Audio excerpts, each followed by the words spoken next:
গত সরকারের 2018 সালে সাংবাদিকদের তালিকা প্রণয়নের কথা বললেও তারা মূলা দুলিয়ে সাংবাদিকদের মুখ বন্ধ করে তাদের কর খরচ করেছিল। আমরা চাই বর্তমান সরকার সাংবাদিক বান্ধব সরকার হিসাবে সাংবাদিক সুরক্ষা আইন প্রণয়ন করবেন।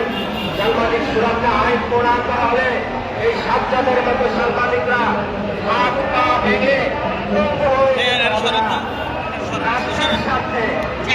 সুরক্ষা আইন দয়া করে সাংবাদিকদেরকে কঠোর হতে বাধ্য করবেন না। সাংবাদিকরা যদি কঠোর হয় তাহলে কিন্তু আপনাদের কারো আর থাকবে না।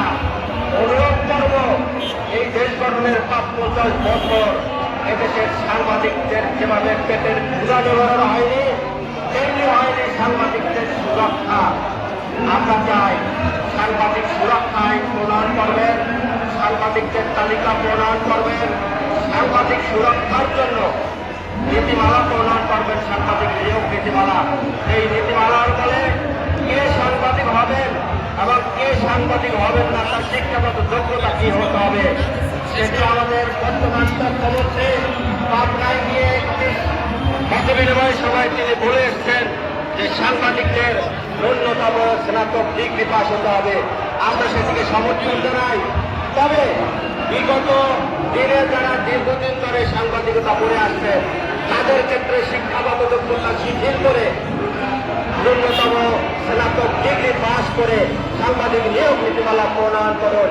এই নিয়োগ নীতিমালা প্রণয়ন করা হলে অপসাংবাদিক ভুয়া সাংবাদিকতার মতো যে একটি কালো অধ্যায় সেটি চিরতরে বাংলাদেশ থেকে নির্মূল হবে যদি সাংবাদিকদের তালিকা প্রণয়ন করা হয়।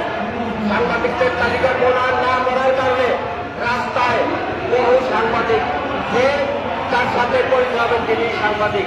কেন রে ভাই, রাস্তায় যার সাথে পরিচয় তিনি তো আইনজীবী না, রাস্তায় যার সাথে পরিচয় তিনি তো শিক্ষক না, তিনি কেন সাংবাদিক?